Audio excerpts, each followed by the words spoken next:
cómo es el principio de materializar una idea innovadora dentro de un ámbito tan específico como es el hospital, y al que tampoco estamos acostumbrados, no nos han enseñado a pensar de este modo.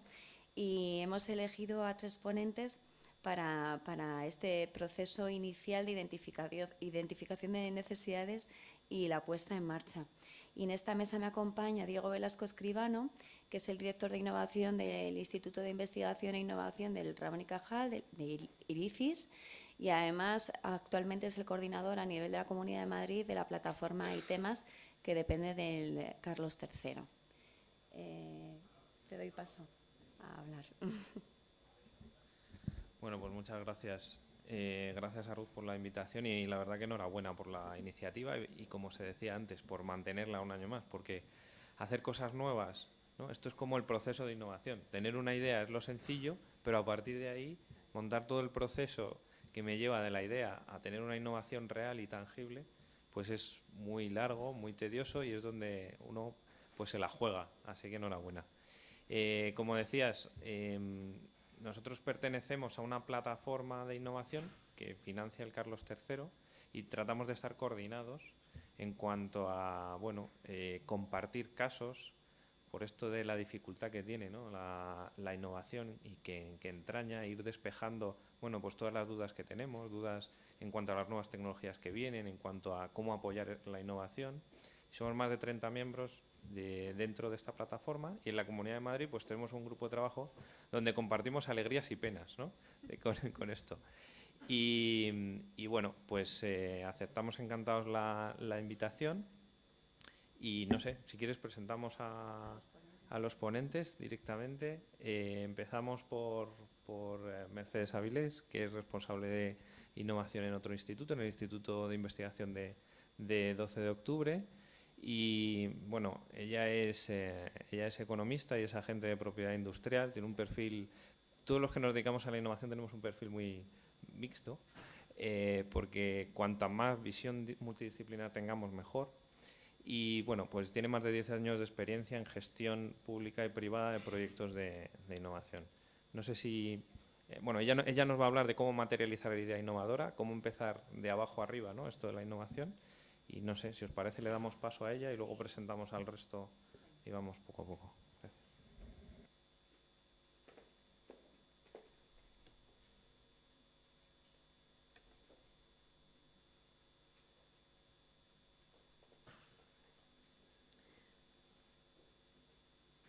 Bueno, hola, buenos días a todos. Muchísimas gracias al Hospital Infanta Leonor y sobre todo pues, a una de las coorganizadoras, a la doctora Ruth Solana, por habernos considerado a la Unidad de Apoyo de Innovación del Instituto de Investigación del Hospital 12 de Octubre para pues comentar hoy cómo nosotros solemos gestionar nuestras ideas innovadoras y materializarlas. Entonces, dentro de este topic sí que me parece interesante, sobre todo no quiero tardar ni dilatarme mucho en el tiempo, pero me parecía interesante comentar el por qué se...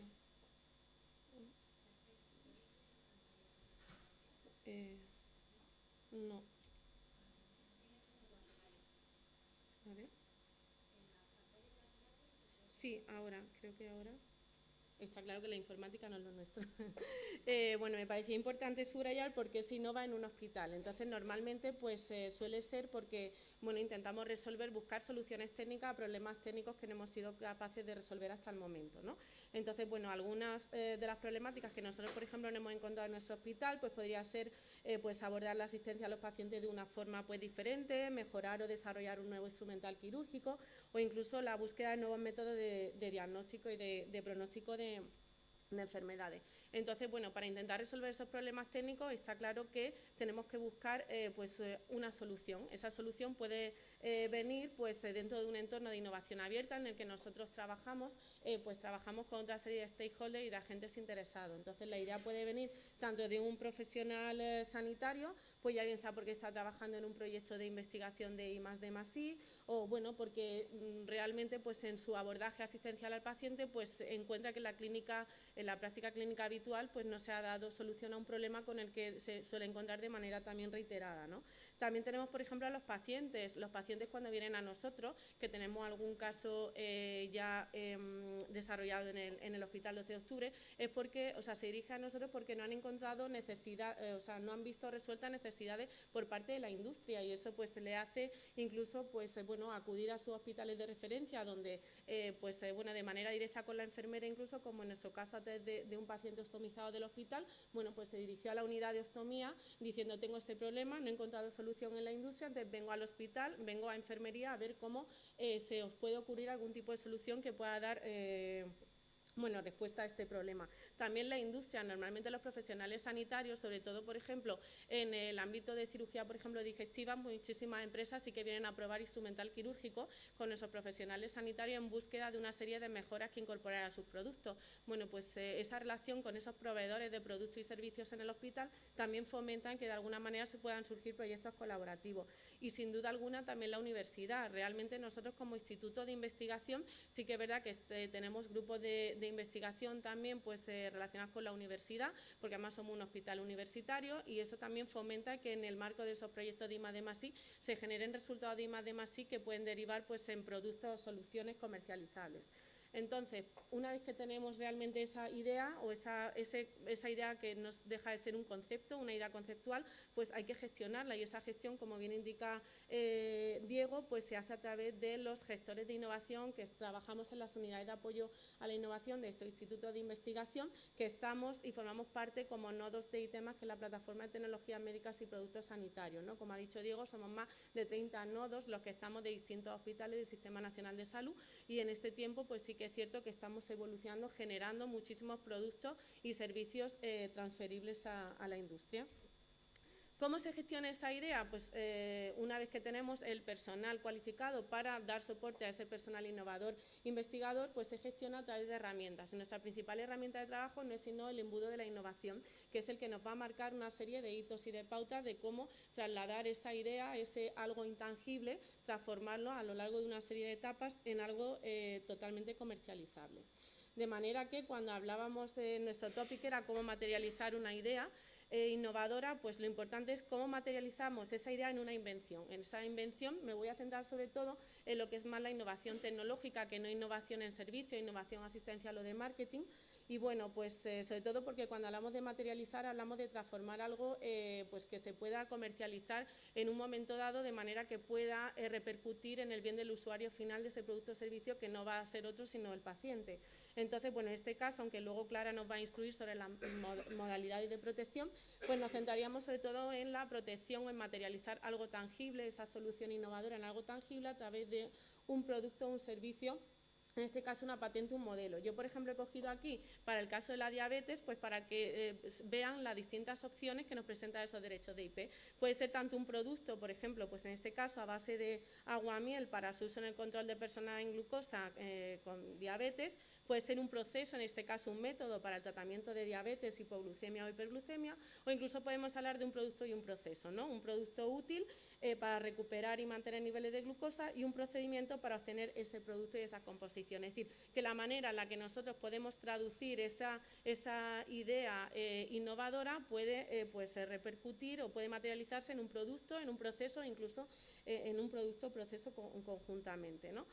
¿Cómo materializamos esa invención en algo comercializable? Porque al final el embudo de la innovación, como también indicaba anteriormente Diego, de lo que se trata es de una idea, un algo intangible, convertirlo en algo que efectivamente repercuta de forma positiva o favorable en el usuario final, que no es sino el paciente.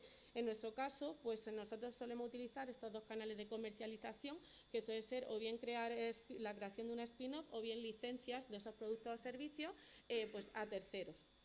Entonces, como no hay nada mejor que llevar los conceptos a terreno, he puesto dos casos de éxito del Instituto de Investigación del Hospital 12 de Octubre, tanto para spin-off como para la licencia. En el primer caso, nosotros nos planteábamos teníamos un problema, y es que no es posible detectar las células tumorales que provocan la recaída de un cáncer por técnicas convencionales.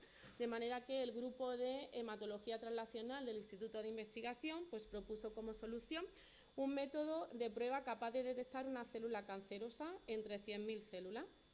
esto nos llevó a, a una mejora disruptiva, y es que esta prueba puede ayudar a prevenir la recaída de la enfermedad a través del mantenimiento o tratamientos anticipados. De manera que una vez que teníamos el problema, la solución y habíamos identificado esas mejoras, la manera de materializarlo, pues esto es de aplicación en mieloma múltiple y leucemia mieloide aguda.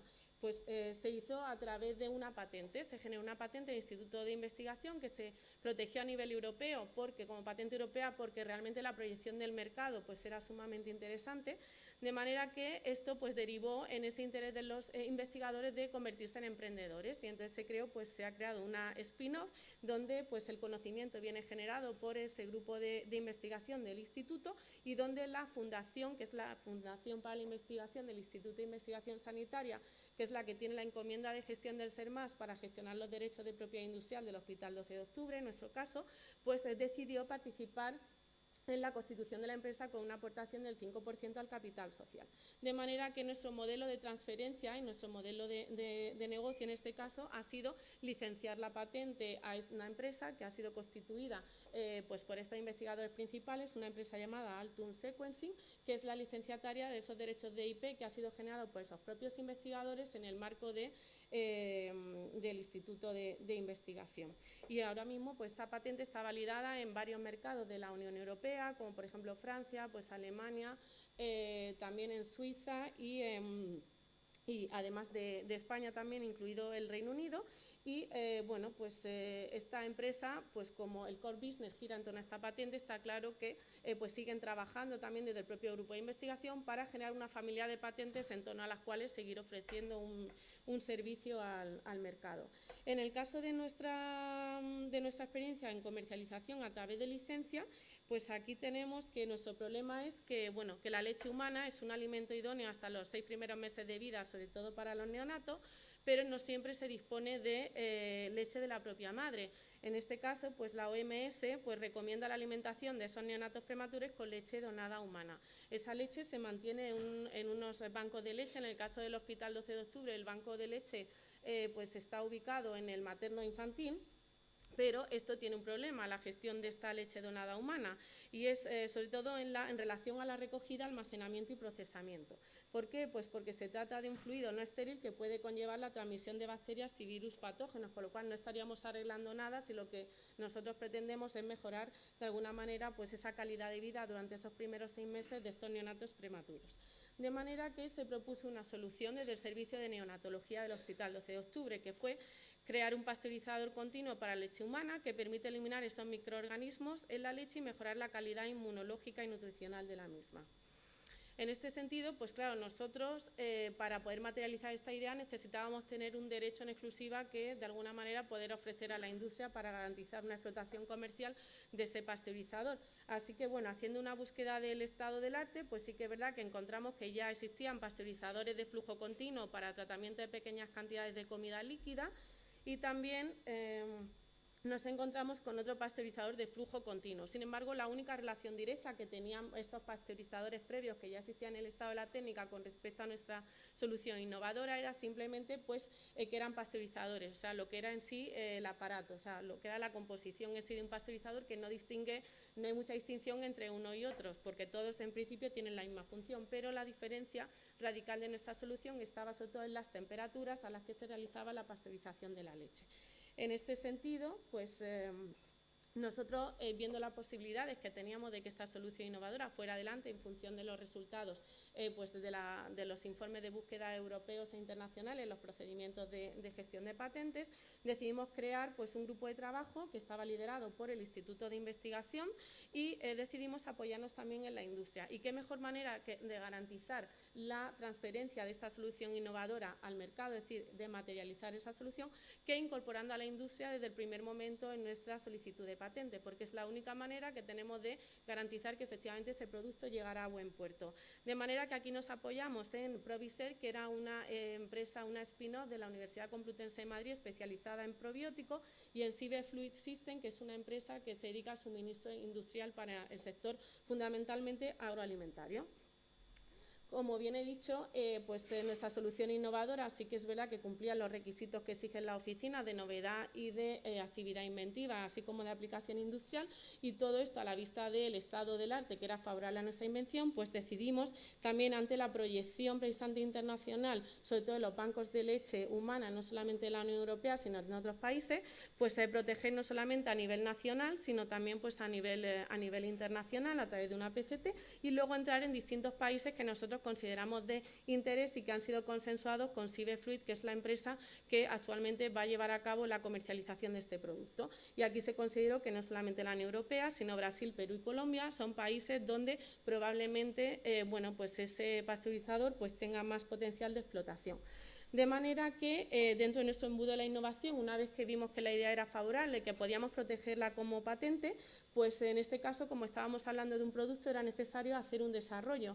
Y en este caso, pues nada mejor que Cibefluid, que bueno, aquí pone Iberlab porque esta era su antigua denominación social, pero Cibefluid decidió asumir el reto de fabricar por su experiencia tecnológica en este campo, pues un prototipo de ese pasteurizador que actualmente está en el banco de leche humana del materno infantil del hospital. Ahí pueden ver cuáles eran las imágenes de la patente, o sea, cómo se había diseñado a nivel conceptual, se había interpretado que debía ser pasteurizador, y la prueba real, que es el prototipo que actualmente tenemos en el hospital. Y por último, pues como he dicho, pues el hecho de haber incluido a la industria, a la empresa de un estadio bastante incipiente a la hora de identificar pues el problema y proponer una solución, pues el mero hecho de ser cotitular de nuestra patente pues le da la posibilidad de explotar esa tecnología, de manera que hemos llegado a un acuerdo entre las tres partes tenemos el mismo porcentaje de cotitularidad en la patente, para que sea CIBE, que es cotitular de esa patente, el responsable de comercializar y hacerlo extensible, porque ya tiene una red clientelar importante en esos países donde nosotros hemos considerado que el pasteurizador puede tener cabida. De hecho, pues los datos indican que hay más de 238 bancos de leche humana en Europa, hay 15 en España y 212 en Brasil. Por lo tanto, ahora mismo el apoyo que nosotros damos desde el hospital o desde el Instituto de Investigación y desde la Unidad de Apoyo a la Innovación es que, bueno, la tecnóloga de alimentos, que ha sido una de las coinventoras de esta patente, pues sí que es cierto que también es presidenta de la Asociación Europea de los Bancos de Leche Humana. Por lo tanto, nosotros brindamos a la empresa pues ese conocimiento amplio del sector y de las personas responsables de esos bancos de leche humana, que incluso ya están contactando con la empresa interesados en el producto, ¿no? Bueno, ahí lo tienen. Este sería el mapa de la cantidad de bancos de leche humana que hay en la Unión Europea, de ahí que hayamos protegido en ese país y en otros en Latinoamérica. Y bueno, por mi parte nada más. Yo quería pues eso, mostrar cómo realmente la materialización sí que es posible. Es difícil porque este proyecto del pasteurizador, por ejemplo, empezó en el año 2015 y estamos prácticamente en 2020, o sea que no es un proceso inmediato. Materializar una idea innovadora no es algo de hoy para mañana, pero con mucha constancia, con muchas ganas de trabajar y con un equipo altamente motivado, pues sí que es cierto que bueno, esto es posible hacerlo una realidad. Y nada, muchísimas gracias. Esta era nuestra aportación. Si os parece que vamos a presentar al resto de ponentes y haremos al final de las tres presentaciones un tiempo para preguntas. A mí me toca presentar a Clara Pombo, a la cual conozco por asuntos, la verdad que la vida es curiosa.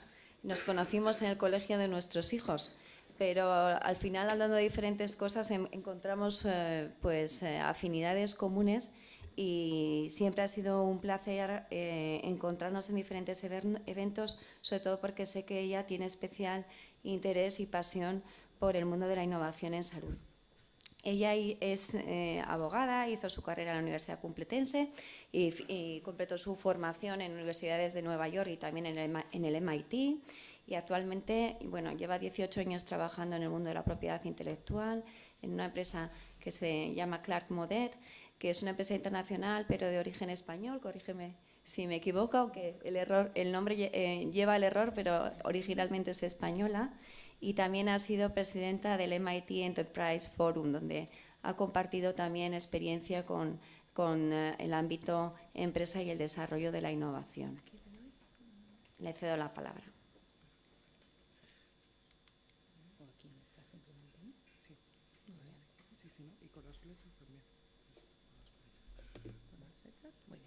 Muchas gracias, Ruth, por la invitación y al Hospital Infanta Leonor. Enhorabuena por estas segundas sesiones de innovación. Creo que es un paso adelante y es un placer seguir al Hospital 12 de Octubre, que ya tiene casos de éxito de innovación y de trabajo conjunto de todo el ecosistema y puede contarlos. Creo que eso es un gran valor para todos nosotros, el que esos casos de éxito existan y que la tecnología esté siendo transferida gracias a la labor de todos vosotros.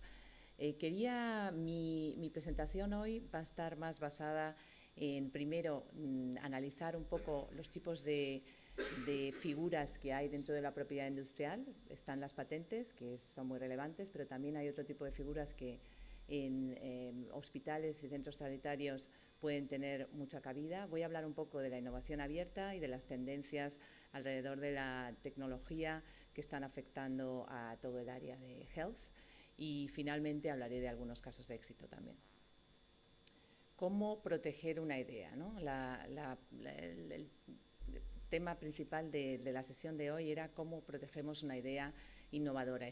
¿Cuánto vale una idea innovadora? Eso recibimos constantemente preguntas al respecto de distintos hospitales, de distintos centros de investigación, de distintas empresas. ¿Cuánto vale mi idea y qué puedo hacer con mi idea?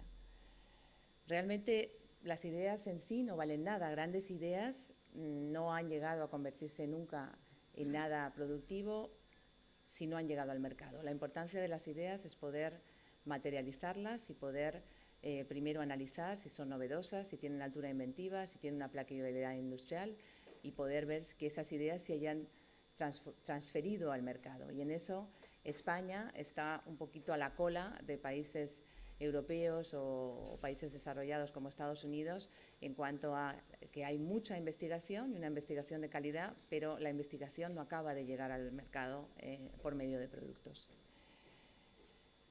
El valor de los intangibles en las empresas ha ido variando en los últimos años, en las últimas décadas.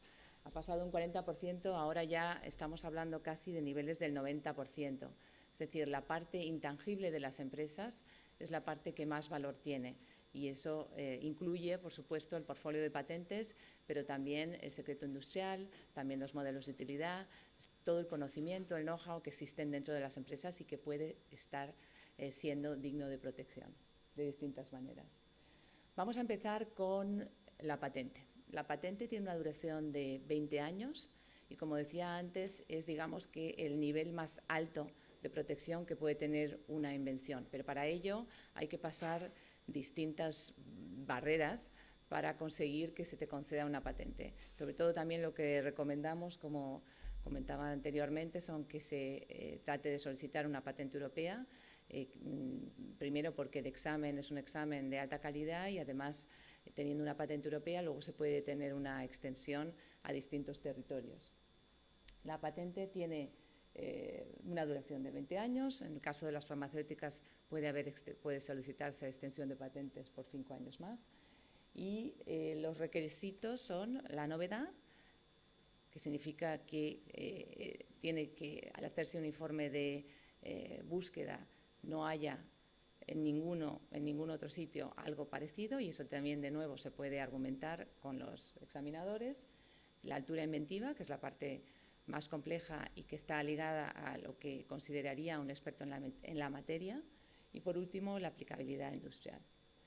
También existen los modelos de utilidad, que para aparatos médicos puede ser algo muy útil. Es una patente que requiere el mismo nivel de novedad, pero la altura inventiva, el examen de altura inventiva va a ser un poco más suave o con menos, va a ser más fácil de superar.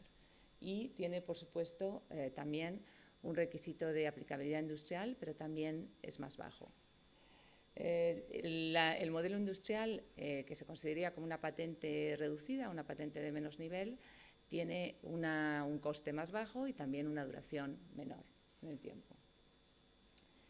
También vamos a hablar de las marcas y los diseños. El diseño, también existen las marcas en 3 dimensiones. La marca lo que protege son las palabras, los dibujos, las formas, y el requisito fundamental es que se tienen que distinguir lo que hacen es que te diferencian de otros productos y servicios que ya existen en el mercado. Y la marca también tiene todo un procedimiento de solicitud y también recomendamos que se empiece con una marca comunitaria. El diseño industrial lo que protege es la apariencia total o en parte de un producto que tiene pues, una serie de características, de líneas, colores y formas, y de nuevo tiene que ser nueva y tiene que tener un carácter singular. Y la duración es de 5 años, pero puede ser extendida sucesivamente hasta un máximo de 25 años. También tenemos el secreto empresarial, y de eso vamos a hablar un poquito más hoy. El secreto empresarial lo que protege es todo el know-how y la información dentro de la empresa que no está cubierta por patentes. Entonces, una investigación que se ha hecho y se ha llegado a la conclusión de que una parte de la investigación no vamos a ir por la vía de la patente, sí se podría proteger como secreto industrial.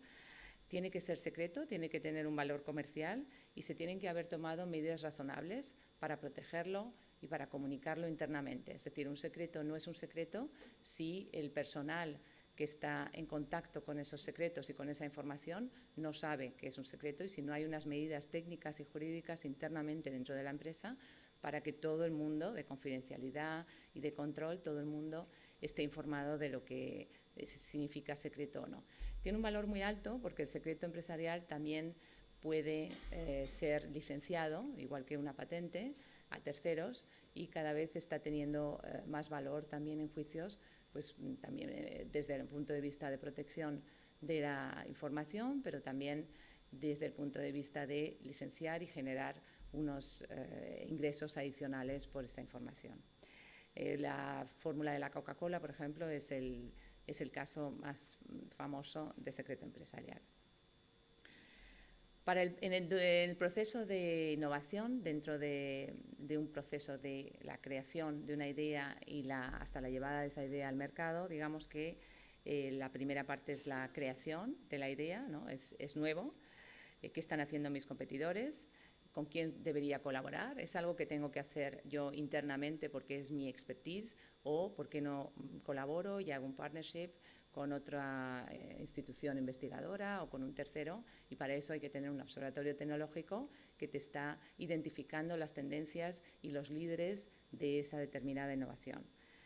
Dentro de las colaboraciones, como mencionábamos antes, ¿qué es lo que el resultado de la co-creación? ¿Qué es lo que voy a mantener yo como propiedad y qué es lo que voy a compartir con terceros?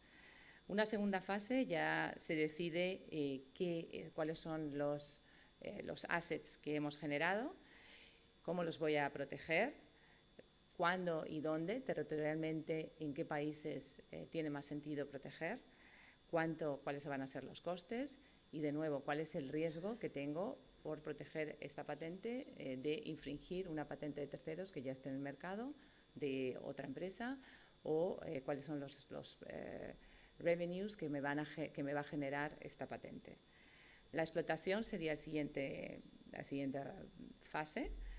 ¿Cuánto va a ser el desarrollo de esta investigación? ¿Lo quiero hacer sola o lo quiero hacer con un tercero que sea el que me vaya a apoyar en el desarrollo? Por ejemplo, un Medtronic, un Philips.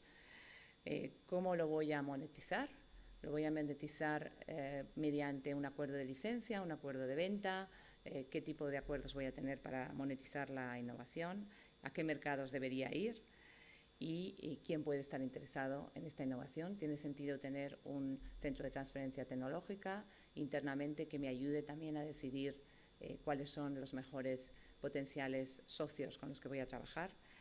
Y finalmente la parte de la defensa, que es una parte que todos intentamos evitar, pero que puede existir. Alguien está infringiendo mi patente o estoy yo infringiendo una patente, ¿cómo me puedo defender, ¿no? A mí me parece mucho más interesante la parte inicial de cómo nos estructuramos internamente y cuáles son las políticas que tenemos internas para saber y el árbol de decisión para saber si un centro de investigación o un personal sanitario ha realizado una innovación disruptiva o de mejora y si eso es objeto de patente o objeto de alguna otra figura industrial, a quién tenemos que preguntar.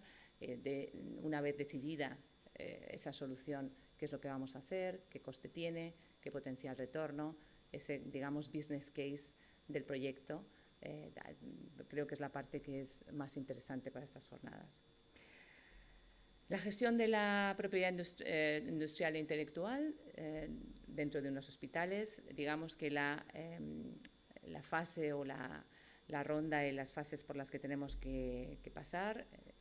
Una primera fase, una vez que ha aparecido una idea o una necesidad que puede venir de los pacientes, puede venir dentro del centro, de los médicos, del personal sanitario, está alineado con el plan del hospital, puede ser protegido por derechos de propiedad industrial.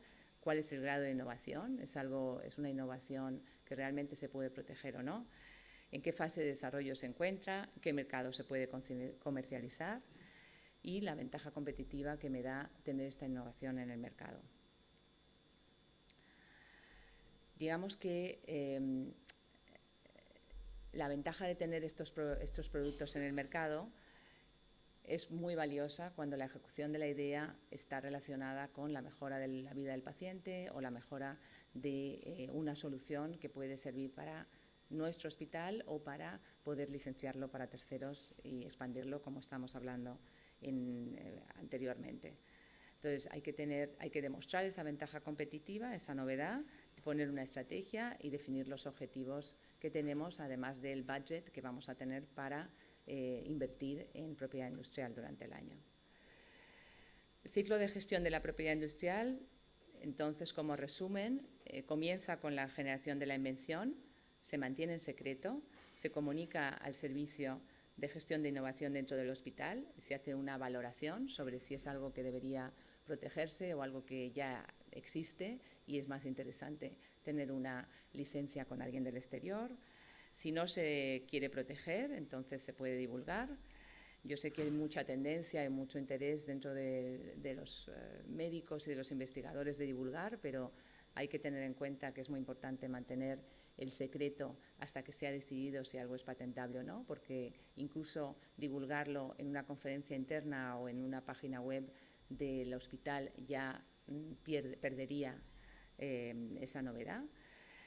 Se protege, si se decide proteger, entonces habría que comenzar con el proceso de obtención de la solicitud de la patente, modelo de utilidad, etcétera, y posteriormente, una vez concedida, ya sí se podría divulgar.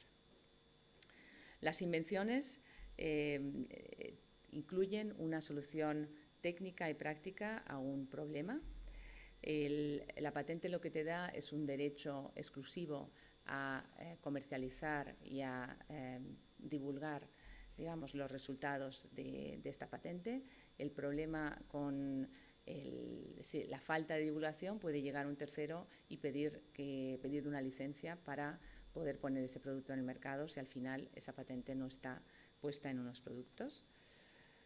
Las características de la innovación abierta. Esta era otra parte que me gustaría resaltar. En los hospitales, además de la investigación que se hace internamente, nos encontramos diariamente con potenciales oportunidades para trabajar con centros de investigación, con startups y todo eso tiene una serie de ventajas, pero también una serie de riesgos que hay que analizar. ¿Qué significa innovación abierta? Pues trabajar con expertos dentro y fuera de la organización, colaborar en proyectos de I+D, IP la propiedad industrial se convierte en una herramienta más para esa colaboración y debe ser materializada en 3 fases. En la fase inicial y previa al proyecto, analizar cuál es el foreground y el background IP, qué es lo que trae cada parte a la colaboración, poner una serie de normas sobre los resultados de esa co-creación y posteriormente analizar cómo se va desarrollando para que cada uno tenga muy claro qué es la parte que se ha traído y de la co-creación quiénes son los que tienen derecho a comercializarlo. Las ventajas son claras, hay una reducción de los riesgos, hay también una reducción de costes, porque has podido probar con un tercero de una manera más eficiente y además puedes poner productos en el mercado de una manera más rápida con personal técnico que no tiene el mismo background que tú, sino que tiene un background mucho más tecnológico. Estamos en una economía colaborativa donde los drivers son la digitalización, una velocidad mucho más rápida y adopción de las tecnologías móviles, la conveniencia, una búsqueda por la medicina personalizada y servicios personalizados y también esto genera un montón de mejoras operacionales. Creo que esto es un área que está ya aquí para quedarse y es un área en la que estoy segura que estáis todos muy, muy involucrados. Hemos visto que en cuanto a actividad inventiva, actividad de patentes, el sector health es uno de los mayores innovadores y aportadores de soluciones a la innovación, pero ya no solo el sector health tradicional como los desarrollos dentro del área de pharma o dentro del área del área médica, sino todo lo que está alrededor de la tecnología aplicada al diagnóstico, aplicada a los aparatos médicos, aplicada a temas genómicos, a la seguridad de los pacientes. Hemos visto que aquí lo veis en la slide, que ha crecido, ha sido uno de los mayores crecimientos en cuanto a número de patentes en el área de tecnologías médicas. Ha aumentado un nivel de 6% al año. Y además, digamos que el área de Medical Technology es el área que está dentro de las patentes europeas creciendo más, seguida de comunicación digital, que también afecta Computer Technology y otras áreas. Pero la área de Medical Technology tiene uno de los crecimientos más altos dentro de este field. Aquí tenemos un poco una revisión del tipo de compañías que están siendo líderes en esta área. España, como veis, no aparece. Tenemos a Alemania, a Holanda, a Suiza, a Francia, a Inglaterra como los mayores solicitantes, además de Estados Unidos. Y bueno, poco a poco creo que España debería ir subiendo en el ranking de estas áreas. Otras áreas dedicadas a la innovación médica, todas las tecnologías que están generadas desde el área de IT que mejoran innovaciones alrededor del sector para generar eficiencias, reducir los costes y producir mejores resultados. Esa es un área que está, digamos, estando cada vez más y más en vigor. La convergencia entre tecnologías digitales y biológicas. Esto está generando una disrupción en todo el área de healthcare, como veíamos también en la presentación anterior, y toda la importancia del Internet de las cosas, de la generación de datos y la gestión de esos datos. Creo que es también una de las áreas donde vamos a ver más innovaciones en el mercado. También, así como hay áreas de innovación que se pueden patentar, hay otras áreas que no se pueden patentar, ¿no? Entonces, áreas como teorías científicas y descubrimientos en la naturaleza, métodos de tratamiento para humanos o animales, business methods, methods for performing mental acts, métodos matemáticos y algoritmos per se, computer programs per se no son patentables, pero sí que son patentables los methods of treatments y surgical y therapeutics diagnostic instruments para utilización dentro de esos métodos. Hay que diferenciar dentro del software las patentes que son de software y las patentes que tienen un efecto técnico. Esa es, digamos, que la mayor diferenciación. Aquí tengo una serie de ejemplos lo que significaría un efecto técnico dentro de las Computer Implemented Inventions. Por ejemplo, el control, comunicaciones más rápidas entre los teléfonos o un aparato que sirva para subir o bajar la temperatura. Eso sería un efecto técnico.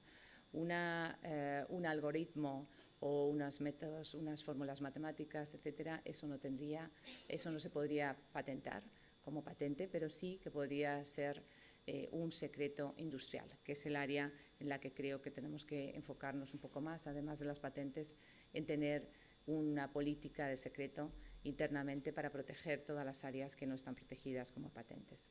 Las patentes, aunque tienen un gran valor, son a veces difíciles de conseguir, tienen unos costes muy altos y con un aumento de la veracidad de las invenciones y de la puesta en el mercado de estas invenciones, a veces patentes no es necesariamente la mejor opción que tenemos, ¿no?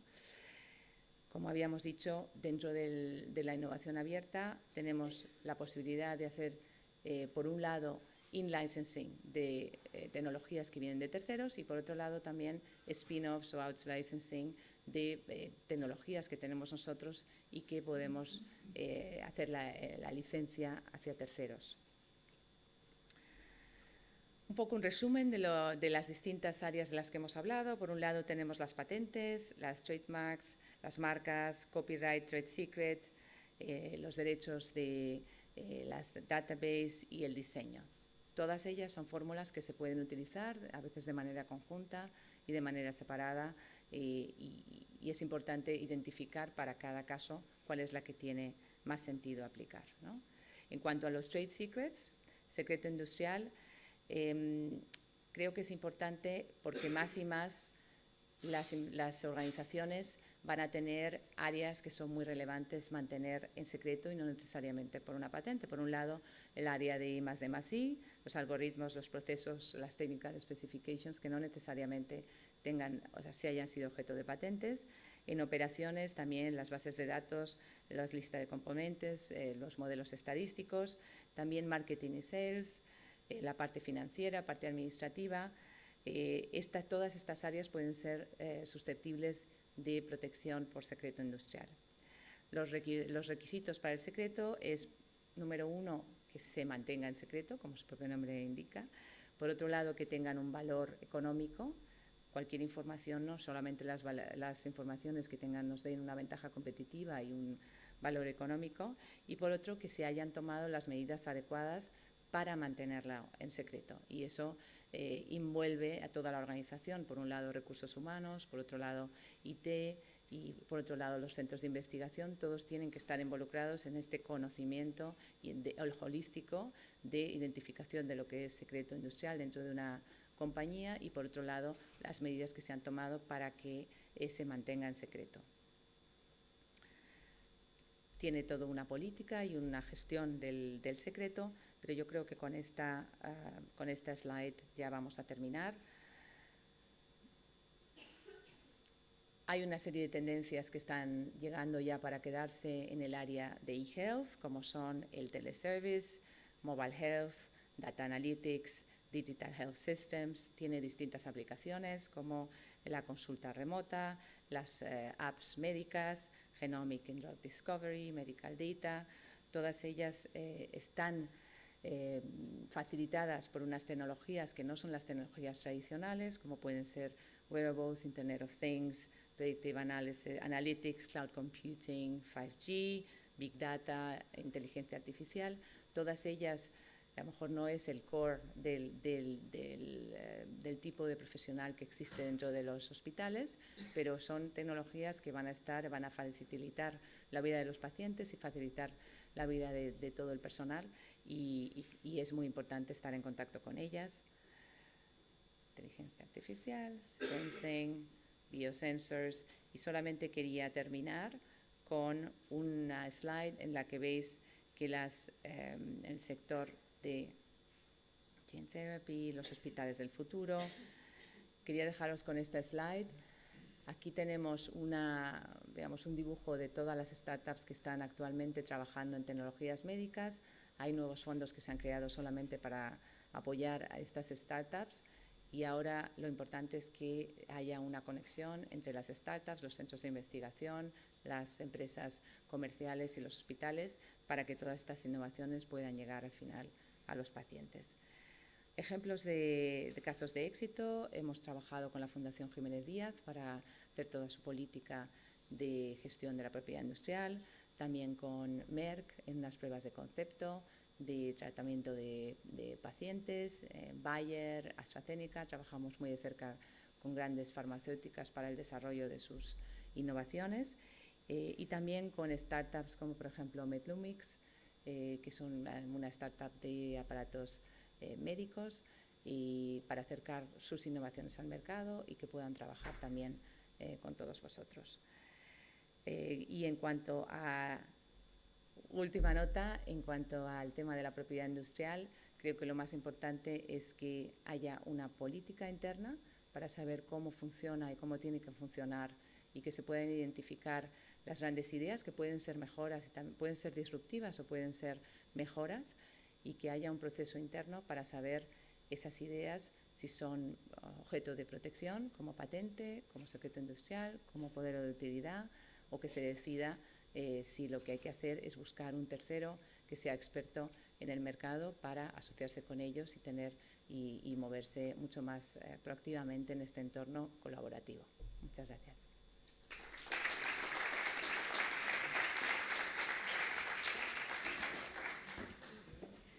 Muchas gracias, Clara. La verdad que es interesante, da para mucho. Yo creo que hay una nota importante, que es muchas veces tenemos la tendencia a pensar solo en las patentes como mecanismo para hacer innovación, y tu presentación nos conduce a pensar en una estrategia de protección de conocimiento en torno a las ideas que tenemos y los proyectos que estamos manejando para hacerlos más atractivos a la industria, ¿no? Muy bien, pasamos a la última ponente de la mesa, Almudena, ¿verdad? De Viable, Almudena Trigo. Almudena tiene un perfil multidisciplinar, como ya se ha comentado a lo largo de esta mañana, de especial interés para la innovación, ¿no? Ella es ingeniera en telecomunicaciones, pero bueno, tiene un doctorado en biología molecular y además formación ejecutiva en negocio. Es la presidenta de un fondo de capital riesgo que ahora nos va a contar, que es Viable, porque es la pata que nos falta en esta mesa, ¿no? Se ha hablado de cómo generar ideas, de cómo protegerlas, y ahora vamos a ver cómo financiarlas. Viable es un fondo especialmente atractivo, yo creo, que para el foro que tenemos aquí, porque incide en el punto de desarrollo en el que estamos nosotros, que es la transferencia tecnológica. Hay grandes fondos de inversión que se enfocan más en empresas, en grandes empresas, fondos de capital riesgo, de desarrollo, de maduración de empresas, a los que no llegamos, es difícil. Pero yo creo que Viable sí, así que cuéntanos.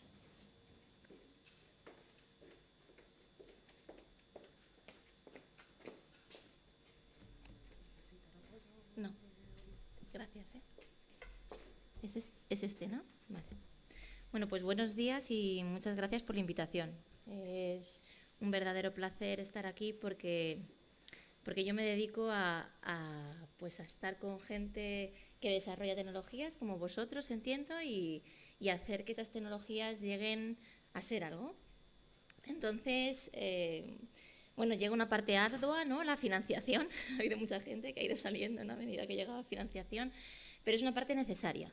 Es una parte necesaria y que tampoco es tan mala, ¿no? Entonces, lo que se me ha pedido es un poco que os explique, ¿no? Brevemente, cómo financiar ideas.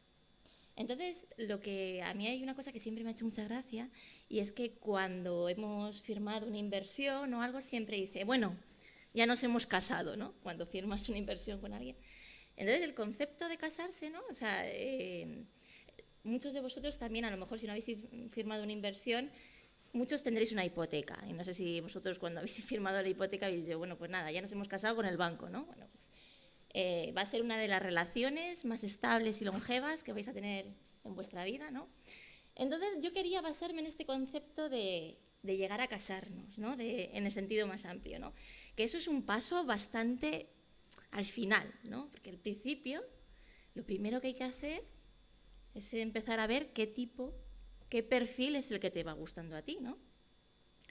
Entonces es muy importante conocer el ecosistema, qué hay en el mercado para saber elegir y poder elegir bien, que eso es muy importante. Bueno, pues en el mercado de la financiación podemos diferenciar lo primero entre financiación pública y financiación privada. La financiación pública viene de instituciones públicas, pues como han hablado antes, pues la Comunidad de Madrid tiene cierto tipo de financiación, el Ministerio, organismos como el CEDETI, no sé si conocéis Neotec. Bueno, pues hay organismos públicos que dan ayudas, préstamos blandos, diferente tipo de soluciones financieras para bueno, pues para que vosotros podáis adquirir ese tipo de ayudas y salir adelante. Pero después está la financiación privada, que es donde yo más me voy a centrar. ¿Y qué significa financiación privada? Bueno, pues que viene de entidades que son privadas, que no son públicas. Cuando nos metemos dentro de lo que es financiación privada, vemos otro subtipo de financiación, ¿no? Podemos ir al banco y pedir un préstamo. Vosotros no, o sea, vosotros como estas empresas no podéis ir normalmente porque no cumplís lo necesario para... Pero bueno, se podría. También están lo que se denomina business angels, que no sé si sabéis lo que son bueno, pues gente que conoce mucho un sector porque ha estado trabajando en ese sector, invierte, bueno, pues pequeñas cantidades de dinero y sobre todo lo que da es pues un know-how, un saber de ese mercado. Y después hay una figura que creo que es muy importante y que me gustaría, que es donde me quiero centrar, que es el Venture Capital, que es lo que ha dicho Diego, o sea, fondos, ¿no?, que se dedican a invertir. Entonces, yo me voy a centrar en Venture Capital dentro de la financiación privada porque creo que es un actor muy importante que poco a poco tiene que ir cogiendo más peso, ¿vale?, en la interacción con todos vosotros. Entonces, esto ya hemos echado el ojo y hemos visto el perfil que nos puede interesar y yo os digo, hago un poco de Celestina, que es el Venture Capital, ¿vale? Entonces, una vez que ya, bueno, pues te has centrado y has empezado a conocer a cierta gente que te interesa, el siguiente paso es empezar a conocernos. Entonces, después en el café yo espero que vosotros vengáis a mí a presentaros porque tengáis ciertas tecnologías y me las queráis contar, ¿no? Os presentáis y os espero que lo hagáis. Pero bueno, ahora me toca a mí, voy a empezar yo a dar el primer paso, ¿no? Me voy a presentar. Bueno, pues Viable Capital, como ha dicho Diego, es el fondo líder en España en transferencia tecnológica en Deep Science. ¿Qué es esto? Vale. Pues a ver, ser un fondo de transferencia lo que significa es que nosotros invertimos en fases muy tempranas. Nosotros vamos al laboratorio de las universidades, de los centros de investigación, de los hospitales, ¿para qué? Para invertir en esas tecnologías, para crear una empresa y que esa empresa llegue al mercado, para que la sociedad se pueda beneficiar de esos avances tecnológicos que se han desarrollado en los laboratorios. ¿Cómo lo hacemos? Os lo he dicho, creando empresas, creando lo que se denominan spin-off, empresas de base tecnológica. ¿En qué sectores invertimos? Lo que he dicho, Deep Science. Bueno, pues nosotros invertimos en tecnologías que surgen de ciencia. No es una idea, no es un modelo de negocio que lo copiamos, no, es tecnología que lleva desarrollándose años y que, bueno, nosotros invertimos en nanotecnología, materiales avanzados, fotónica, micro y nanoelectrónica y biotecnología industrial. Son tecnologías que cuando yo le cuento a mi madre lo que hago, no hay manera de que me entienda, ¿no? Eso es un poco el resumen. Y para hacer esto, lo que hemos levantado es un fondo de 35 millones. Tenemos activo un fondo de 35 millones en el cual hemos creado 20 compañías en 3 años y esperamos seguir invirtiendo mucho más. En este fondo han apostado empresarios industriales españoles y los grandes entidades institucionales a nivel español y europeo. Tenemos uno de nuestros inversores es el Fondo Europeo de Inversiones y también tenemos como inversor al Ministerio de Economía y a través del CDT y también a Ecoaxis. Vale, pues eso es lo que somos. Después me contaréis vosotros lo que sois y las tecnologías que tenéis. Y entonces ya nos hemos conocido y parece que ha habido un cierto feeling, ¿no? O sea, bueno, pues yo soy un fondo tecnológico, vosotros desarrolláis tecnologías, entonces, pues bueno, pues el siguiente paso es seguir conociéndonos porque ha habido feeling y hay que conocerse un poquito más, ¿vale? Pues para conocer, ¿no? y empezar esa relación, ¿no? Yo siempre digo que es un proceso de enamoramiento, ¿no? Tienes que empezar a entender que la otra persona que tienes ahí enfrente, bueno, pues que estás a gusto con ella y estás bien. Pero no os confundáis, esto no es un enamoramiento loco. Esto es más bien cuando vuestra madre quiere encontraros un buen partido, ¿no? Y entonces, pues piensa esa persona que os viene bien a vosotros, ¿no? Para que mi chico sea feliz, ¿no? Pues eso es lo que hay que buscar, ese encaje es lo que hay que buscar, ¿no? Entonces, seguramente cada tecnología será de un tipo, cada uno con sus características propias, pero hay un conjunto de características que a todos vosotros os aplican, a todos. Y vamos, si me confundo, pues que me lo venís y me lo decís. Y primero son tecnologías complejas de entender bien. A vosotros os parece muy fácil, pero salir afuera y contar lo que hacéis. Segundo, tiene mucho riesgo el que vuestra tecnología llegue a mercado. Es verdad que todos pensamos que no, que hay una cierta seguridad. No. Hay muchos factores que pueden hacer que vuestra tecnología no llegue a ningún sitio. Factores tecnológicos, factores de mercado, factores de escalado, factores regulatorios, un montón de factores que pueden hacer que no sirva para nada lo que vosotros estáis haciendo. Por otra parte, son empresas las que se constituyen o tecnologías las que tenéis que necesitan largos periodos de maduración. Esto no es la TIC que haces una MVP en 3 meses, 4 meses y ya estamos probándolo en mercado. No, normalmente no es eso. Se necesita mucho, un periodo largo de tiempo para poder estar posicionado en mercado y empezar a vender en mercado. Y mucho dinero. O sea, tenéis todo, sois un partidazo. Bueno, simplemente es saber qué tenemos y a quién tenemos que buscar. Y esa es la clave, saber a quién tenemos que buscar. No todos los Venture Capital, como ha dicho Diego, os van buscando. ¿Un Venture Capital qué es? Un Venture Capital es una entidad que invierte dinero en una compañía ¿a cambio de qué? A cambio de acciones, de participaciones, de ser socio de la compañía. Vale. Yo hablo con mucha gente, muchos emprendedores, y siempre es que esto es un horror, es que buscar inversión, es que no sé qué. Vale, es cierto, es arduo, pero también es que hay que encontrar el venture capaz de poder invertir en ti. Tienes que buscar ese venture cuyos criterios de inversión encajen con lo que tú le puedes ofrecer, ¿vale? Entonces, ¿qué tipos de clasificaciones podemos hacer? Por una parte están los venture capital, que son tecnológicos, y los que no son tecnológicos.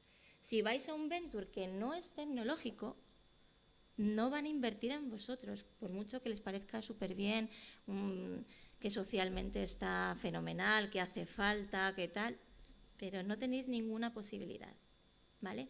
Hay una máxima en inversión que es no inviertas en nada que no entiendes. Entonces ya vosotros el 50% de las tecnologías no las entienden, con lo cual no os van a invertir en vosotros. Vale. Ese es el primer criterio que tenéis que estar seguro. Si es tecnológico o no es tecnológico. Viable es un venture capital tecnológico. Porque nosotros somos financieros, pero tenemos una capacidad de entender la tecnología. Podemos hablar con vosotros y entender lo que nos estáis contando. Y poder discutir y poder profundizar en ello. Después, por otra parte, está la fase de inversión. ¿En qué fase de inversión invierten? ¿En qué estado de la compañía? Mira, yo esto tengo una experiencia y es que, bueno, también antes de esto, yo dejé la ciencia para hacer algo con la ciencia. O sea, yo lo que quise es, bueno, pues que las cosas que se están haciendo en ciencia, que me parece que tenían mucho potencial, pues pudiéramos verlo en la sociedad reflejado. Entonces, pues estuve creando empresas tecnológicas y emprendiendo. Y entonces yo me acuerdo que yo bajaba el discurso muchísimo, no hablaba de nada de tecnología, en mi discurso no había una palabra tecnológica, ni una. Y era todo aplicación, era todo mercado, era todo producto. Y me decían, no, qué interesante, qué bien, qué bien. ¿Y las ventas? Y yo decía, no. Las ventas, pues mira, cuando escalemos esto, lleguemos al prototipado, pasemos la regulación, empezamos a hacer acuerdos con lo tal, y ahí empezamos a vender. Decía, bueno, pues cuando llegues ahí, vienes y me lo vuelves a contar. Y digo, bueno, pues es que cuando llegue ahí a lo mejor ya no te necesito. Y eso es lo que pasa, o sea, es que tenéis que saber a quién tenéis delante. Hay ventures que solamente invierten en lo que llaman, ¿cómo lo llaman? Preventas. Que no os engañéis, no es preventas, es con venta, pero poquitas ventas. Entonces, lo que vosotros tenéis que buscar son, pues ese venture capital que invierte en fase semilla, en fase presemilla, que está en el laboratorio, en fase semilla, cuando ya tienes un prototipo o algo así, en fase de startup, venga, unas poquitas ventas, en fase de early stage, ya tengo ventas y quiero traccionar, en fase de growth. O sea, tenéis que encontrar el venture que encaja en vuestra fase. No todo el mundo vale para invertir en vosotros. Teniendo en cuenta los periodos y los estados de desarrollo que tenéis, pues si nos habíamos quedado que el 50% estaban fuera, ahora nos quedamos en el 95% o algo así. O sea, tenéis que mirar mucho esto, porque si no veáis esto, no tenéis posibilidades de encontrar inversión. Lo siguiente que tenéis que tener en cuenta, el siguiente criterio que yo creo que tenéis que tener en cuenta es el sector de inversión. No todos los ventures invertimos en todo. Yo no invierto en TIC, yo no invierto en software, yo no invierto en farma. Entonces, claro, si le vas a un venture que invierte en TIC a contarle tu tecnología, pues no le encaja ni por tiempos de maduración, ni por nivel de inversión. Estáis fuera. Entonces, tenéis que tener muy claro lo que sois y tenéis que buscar esa persona que encaja, ese buen partido que encaja con lo que sois. Pero claro, no solamente todo es pedir, porque aquí estamos pidiendo el buen partido, ¿no?, que cumpla todo lo que nosotros queremos. ¿No? Pues también vosotros tenéis que ser un buen partido para el Venture Capital. Y eso es algo que a veces se nos olvida mucho. ¿Por qué? Porque solamente van a invertir en ti si consiguen una cosa. Habrá otras características que tenéis que cumplir y que tendréis que ir con cada equipo de Venture Capital, bueno, pues hablando con ellos para identificarlas. Pero hay una cosa que todos están buscando, que es rentabilidad. Todo Venture Capital invierte en tu proyecto porque va a sacar una rentabilidad. ¿Y qué significa eso? Que va a poder multiplicar su dinero en un cierto tiempo, en un cierto plazo de tiempo. Ya está. Y esto es muy importante y creo que no solamente es porque los Venture Capital te lo pidan, es que creo que todos nosotros tenemos la obligación de hacer esto. Yo os he dicho que uno de los objetivos de Viable, el objetivo por el que se creó Viable es hacer de la ciencia el motor económico de un país. ¿Por qué? Porque eso genera prosperidad, porque genera riqueza y porque es el futuro. Vale, pues esto es algo que tenemos que construir entre todos. Esto es porque tiene que ser una industria. ¿Por qué todo el mundo invierte en inmobiliario? Porque todo el mundo sabe que le va a dar rentabilidad. ¿Por qué todo el mundo invierte en turismo? Porque todo el mundo sabe que le va a dar rentabilidad. ¿Por qué no se invierten tanto en ciencia? Porque todavía no lo tienen tan claro que podamos dar esa rentabilidad. Entonces, creo que es algo que todos nosotros, yo como Venture, vosotros como investigadores, doctores, tenemos que hacer. Esto no tiene que ser algo puntual que he conseguido por responsabilidad social corporativa, por filantropía, un dinero. Esto tiene que ser algo que sea una realidad y que se repita. Si nosotros demostramos que la ciencia es rentable, yo no digo de toda, porque hay una ciencia que no puede ser, pero hay una ciencia aplicada que sí. Lo que podemos hacer es generar un círculo virtuoso que la gente quiera apostar por la ciencia porque es rentable. Al final, las cosas lo mueve el ser económicamente viable. Entonces, recordad, para ser un buen partido, vosotros tenéis que ser rentables, ¿vale? Entonces, bueno, pues ya nos hemos conocido y ahora lo que hay que hacer es hacer una relación estable en el tiempo, ¿no? Vamos a estar juntos mucho tiempo. Pues para eso lo que hay que hacer es marcar unas reglas de juego y ser transparentes y saber que todos tenemos esas reglas y que todos tenemos un proyecto en común. Esto es importante porque a veces tú tienes en tu mente unas ideas y el inversor tiene otras diferentes. Y si no las encajas y si no estáis alineados, ¿qué pasa? Que al final hay problemas. Como una relación, tú en un amor de verano, tú te has enamorado de alguien, todo es fenomenal, pero chico, después este quiere ir por allí, tú quieres ir por allá, y el amor, ¿dónde se quedó? Pues es lo que pasa, tenemos que crear un marco, y ese marco normalmente se suele definir con un pacto de socios. Y eso es algo que nunca se tiene en cuenta, pero creo que es importante. Un pacto de socios es un documento legal donde se indica qué pasa en ciertas cosas y cómo van a ser las reglas de ese juego y las relaciones que regulan esta convivencia en esta empresa. Y es algo que nunca se habla, porque, oye, es un paso, pero como todo el mundo lo dejamos, y que a veces a los investigadores da un poco de miedo, porque es algo muy nuevo, el lenguaje es muy, no sé, muy así como, y si pasa esto, dices, madre mía, a ver si va a pasar. Pero es algo que hay que hacer y que hay que, cada vez tenéis que estar más, bueno, pues más familiarizados con este tipo de documentos, porque va a ser el día a día si queréis hacer un spin-off y estar conviviendo con un coinversor. Entonces, un poco, esto es lo que yo quería comentaros, ¿no? Este paso de saber a quién tienes que ir, conocerle bien y no perder el tiempo con gente con la que no puedes bueno, colaborar. Y después, saber que tú también tienes que hacer algo a cambio, no solamente pedir, tú tienes que dar algo a cambio al inversor. Yo creo que en número de investigadores, España estamos en el 7º país del mundo. En generación científica somos el 10º país del mundo, por delante de muchos países de la Unión Europea. Y en impacto de esas publicaciones estamos en el 11º puesto, con lo cual creo que tenemos mucha masa. Esto no es Estados Unidos para lo bueno y para lo malo. Hay que crear un ecosistema aquí y eso está en nuestra mano.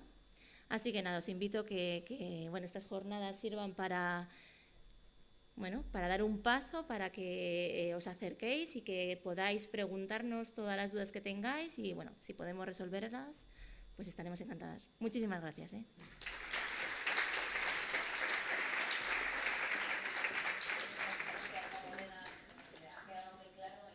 Se nota que nos hablas desde la experiencia, porque tantas puertas que has tocado y al final esta es una posición tan privilegiada para contárnoslo casi como una historieta, ¿no? Pero que de fondo hay mucho trabajo y te agradecemos mucho que hayas venido. Bueno, si os parece bien, como vamos un poquito mal de tiempo, vamos a hacer el tiempo de las preguntas un poco más breve, como de 10 minutos o así. Si alguien del público quiere preguntar algo. Hay un señor al fondo, no sé...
¿Me has entendido bien la pregunta?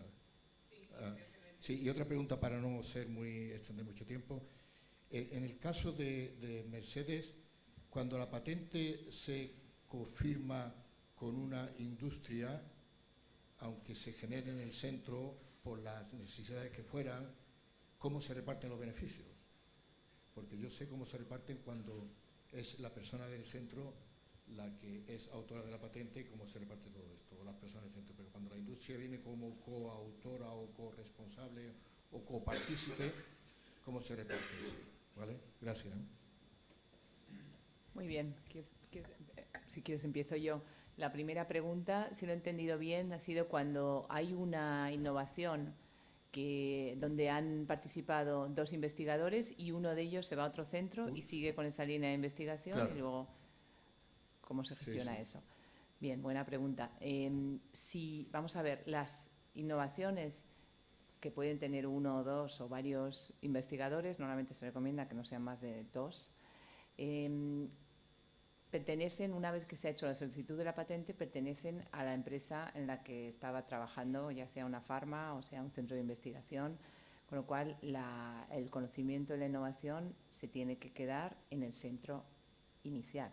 Si luego un tercero y ya tienes el proceso de la patente, se ha solicitado e incluso concedida, y si un tercero empieza a hacer una investigación y solicita una patente o pone un producto en el mercado, tú puedes atacarle por infracción de esa patente, porque conocimiento… Pero yo no hablo de patentes, que eso sí está relativamente claro, eso no Sí. hay.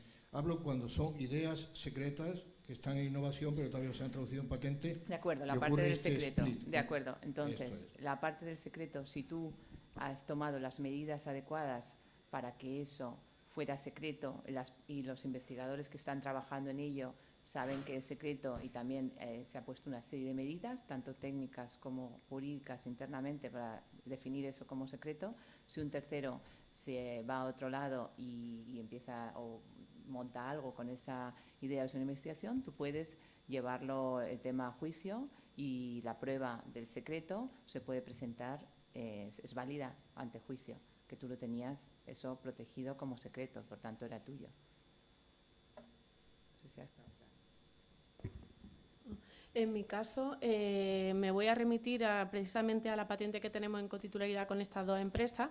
A ver, la ley de patente es muy explícita en ese sentido y ya recoge que cuando una patente corresponde pro indiviso a varias partes, cada una, bueno, primero se regirá por lo que dispongan las partes, y si no, pues por lo que rija la ley de patente, que en su segundo punto, en el artículo 72, ya recoge que cada uno de los cotitulares tiene derecho a explotar la patente en su porcentaje de cotitularidad. En este caso éramos 3 socios. Los 3 socios decidimos ir por igual al 33,3% para ser lo más equitativo posible, pero como ni la empresa, la spin-off, que en realidad se dedica a generar probióticos, no tiene el conocimiento técnico para desarrollar la tecnología, y nosotros como hospital, instituto de investigación, tampoco es nuestro fin el comercializar algo por nosotros mismos, sino simplemente ponerlo a disposición de los pacientes y de los profesionales sanitarios, pues se decidió que en el acuerdo de cotitularidad de esa patente ya pues tanto la Fundación del Hospital 12 de Octubre como Proviser Spin-off, pues digamos que delegábamos en Cibefluid, que es quien realmente desarrolló el prototipo, esa comercialización, y de esa comercialización, de esas ventas anuales netas que desarrolle Cibefluid, como ya he comentado anteriormente, nosotros gracias a una de nuestras coinventoras vamos a dar esa red clientelar, o sea, esos contactos, esos posibles clientes potenciales, pues recibiremos un tanto por ciento en forma de royalty. No le llamamos licencia porque realmente, al ser la empresa, aparte de esa cotitularidad, no sería el término más apropiado, por lo que recoge la propia ley de patente, que cada uno puede explotar en virtud de su porcentaje de cotitularidad, pero sí lo hemos llamado acuerdo de explotación comercial del pasteurizador, de modo que ahí lo que se recoge es que tanto la Fundación como Proviser, que es la spin-off de la Complutense, pues eso, cedemos a Cibefluid, que es quien tiene la tecnología y el know-how, a que comercialice a cambio de una serie de royalties en función de esas ventas netas anuales. No sé si respondo así a la pregunta. Gracias. ¿Alguna otra pregunta? Hola, buenas tardes, buenos días. Bueno, mi nombre es Sergio Urrutia y yo pertenezco a InnovaExpert. Somos especialistas en, un poco esto iba dirigido también a Almudena, porque ella ha hablado de la financiación pública, ellos se dedican más al tema de la financiación privada, pero bueno, sí que es importante. Y querría saber además si vosotros os apoyáis también a veces en financiación pública, porque nosotros somos especialistas en canalizar financiación a las empresas por temas de innovación y de I+D. Entonces, sí que es verdad que a menudo esa combinación de financiación pública y privada puede ser muy interesante, tanto para las empresas privadas como también para las instituciones públicas, porque hay programas específicos. Has comentado acerca del Neotec, entiendo que es porque vosotros trabajáis mucho con startups y es lo que sobre todo tenéis dentro de Beable, pero ¿qué opinas tú de los distintos programas que existen acerca de la financiación pública? Muchísimas gracias, porque yo me he centrado en financiación privada, también porque entiendo que el Venture Capital, donde yo estoy, es un área que no se conoce tanto, pero la financiación pública es básica y esencial y muy importante. O sea, de hecho, es fundamental que las instituciones públicas apoyen y que de alguna manera vayan creando programas para las diferentes fases de la compañía. Nosotros nos apalancamos mucho, claro, en financiación pública.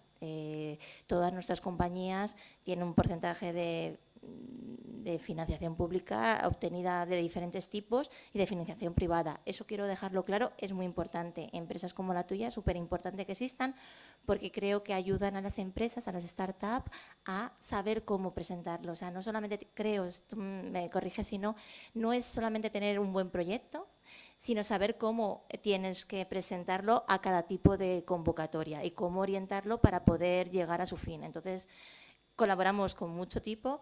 Neotec era un ejemplo, es un ejemplo que creo que es interesante, pero hay muchísimos, ¿no? Hablaba esta mañana de doctorados industriales, Torres Quevedos, programas después que hay a nivel regional, en diferentes regiones. Nosotros tenemos empresas en toda España, en diferentes comunidades, y cada comunidad saca sus propios proyectos. Después, el propio ministerio saca convocatorias, pues, por ejemplo, una que pues, algunas van más para cubrir CAPES, todo lo que son equipamientos y demás, y otras no. El SM Instrument, que ahora no se llama SM Instrument, se llama de otra manera, pero programas de Europa. Europa, de hecho, muchas gracias por decirlo, porque Europa se ha puesto el objetivo de financiar este tipo de compañías. O sea, hay un problema de financiación, esas empresas necesitan mucha financiación y Europa lo que quiere es apoyar a inversores privados. Hay una convocatoria que ha salido ahora que en equity entran, coinvirtiendo con inversores privados, ¿no? Y bueno, a mí me parece fundamental y además para que este ecosistema se desarrolle juegan un papel muy importante. No solamente es financiación privada, por supuesto.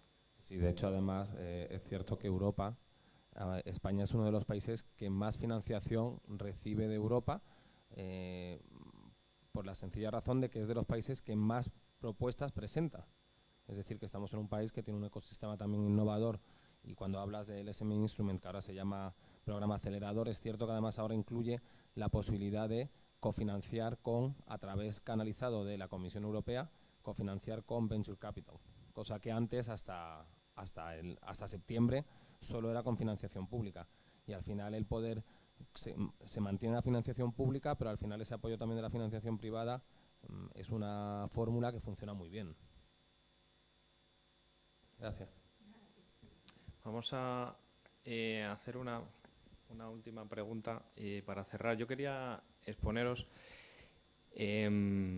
bueno, casos de éxito tenemos, nos ha contado algunos Mercedes. Yo creo que recientemente además hemos oído todos un caso de éxito paradigmático en el sector salud, que ha sido probablemente la salida al mercado de un producto de terapia celular que surgió de un hospital, del Hospital de la Paz. Que por cierto surgió el primer paciente tratado con esta terapia celular que desarrolló el doctor García Olmo, leyendo el otro día en prensa, fue en el año 2001. Han pasado 18 años hasta que ha llegado al mercado, y ahí nos podemos cuestionar también las patentes, cómo encajan en todo esto, ¿no? Porque la vida al final de la innovación y del desarrollo es muy larga. Pero bueno, el caso es que empiezan a llegar los casos de éxito, pero cuando uno mira el entorno, ¿no? Cuando nos enfrentamos al entorno europeo, que yo creo que lo han comentado un poco todos los ponentes, vemos que aún seguimos en posiciones por debajo de las que nos tocaba. Entonces, dando ya una última visión un poco de futuro, ¿cómo podríamos mejorar los distintos agentes, ¿no? que estáis aquí en la mesa? ¿Cómo podemos mejorar para facilitar la innovación, para que tengamos un mayor alcance y seamos más competitivos a nivel europeo, en número de empresas, en número de patentes y, en definitiva, en casos de éxito innovadores? Bueno, por la parte que me toca, sí que es verdad que nosotros somos conscientes, bueno, pues lo que comentan, ¿no? ¿Qué papel juegan, por ejemplo, en este caso las patentes cuando realmente su vida legal solamente de 20 años y empezamos una fase muy incipiente y a lo mejor hasta que pasan 18 o 20 años ese producto no se pone o ese servicio en el mercado, ¿no? Entonces, bueno, pues tendríamos que pensar muy bien cuál es nuestra estrategia, sobre todo en este caso de propiedad industrial, sobre todo, pues bueno, ya Clara también está comentando cómo últimamente la estrategia va orientada más a la patente europea, sobre todo porque precisamente nuestra innovación en muchos casos su dimensión es internacional, tiene una proyección muy internacional, y sobre todo porque las empresas que van a comercializar esas patentes en su caso pues son multinacionales cuyas matrices ni siquiera están en España. Por lo tanto, eso nos obliga a, cuando nosotros innovamos en nuestro campo, pues tener muy bien definida cuál es la estrategia de propiedad industrial que queremos seguir, y de otra parte pues apoyarnos, por ejemplo, en la Comunidad de Madrid a través de la Fundación de Investigación en Atención Primaria. Ya sabéis que han creado la UTAPE, que bueno, pues desde ahí también nos dan soporte a lo que son los institutos de investigación, que no tenemos unidad también de gestión de proyectos europeos, precisamente a canalizar esa innovación y buscar pues financiación más allá de lo que sería en nuestro caso pues la acción estratégica en salud, porque desafortunadamente pues digamos que los hospitales o los institutos de investigación sanitaria o fundaciones pues tenemos poca cabida, ¿no?, en esa financiación que proporciona CEDETI, que sobre todo está muy focalizada en empresas. Es verdad que podemos ir como subcontratados en algunos casos, pero lo cierto es que para ser beneficiarios, sobre todo trabajar en un entorno pues de innovación abierta como tal, pues sí que era que necesitamos apoyarnos muchas veces en agentes de nuestro ecosistema que no están en España, sino están en el extranjero. Por lo tanto, yo creo que todo debe ir acompañado, ¿no? O sea, esa estrategia de propiedad industrial a nivel internacional tiene que estar también apoyada en esas fuentes de financiación, sobre todo que, como sabéis, el Horizonte Europe ahora para a partir del año 2021 pues bueno, va a ser el programa más representativo para financiar I+D a nivel europeo. Yo creo que nosotros debemos subirnos a esa rueda, o sea, no debemos quedarnos fuera, ¿no?, de ese ecosistema. Esa es mi opinión. Para mí, bueno, además de lo que se ha mencionado, también para mí es fundamental la colaboración público-privada, que haya más pruebas de concepto también y cercanía al mercado entre los centros de investigación, las universidades que están haciendo tanta ciencia y la verdad es que los consumidores finales o las empresas farmacéuticas que van a llevar esos productos al mercado, o las empresas de medical devices. Y luego, por otro lado, la financiación. Hemos hablado de Be-Able, financiación pública. El ecosistema no funciona si todas las partes no funcionan. Entonces, el que haya más financiación para proyectos de I+D y para ciencia creo que es fundamental, privada y pública. Bueno, pues por mi parte tenemos que hacer que la ciencia sea rentable para que no sea un caso puntual, sino que sea una industria. Esto que implica es crear una industria de transferencia en la que cada uno de los actores tengamos nuestro papel, los centros de investigación, hospitales, universidades generen, protejan muy bien ese conocimiento, porque creo que es su gran activo. Por otra parte, tengamos las instituciones públicas que entiendan estas fases iniciales en empresas tecnológicas y aporten los programas necesarios y, bueno, pues la base necesaria para que estas empresas se puedan desarrollar y se pueda transferir. Vehículos de inversión, venture capital especializados en estas fases, que sean capaces de entender la tecnología y invertir y gestionar ese riesgo de invertir en estas fases y ayudar a desarrollarlas. Y empresas grandes tractoras que sean capaces de apoyar esas pruebas concepto, esos proyectos para que ayuden a meter estos nuevos productos en el mercado, ¿no? Entonces, hay que crear esta industria, no puede ser solamente un caso puntual de decir, mira, no nos podemos sorprender tanto por casos puntuales. Esto tiene que ser algo más habitual con el volumen de investigación que tenemos en España. Bueno, pues yo creo que ha quedado bastante claro.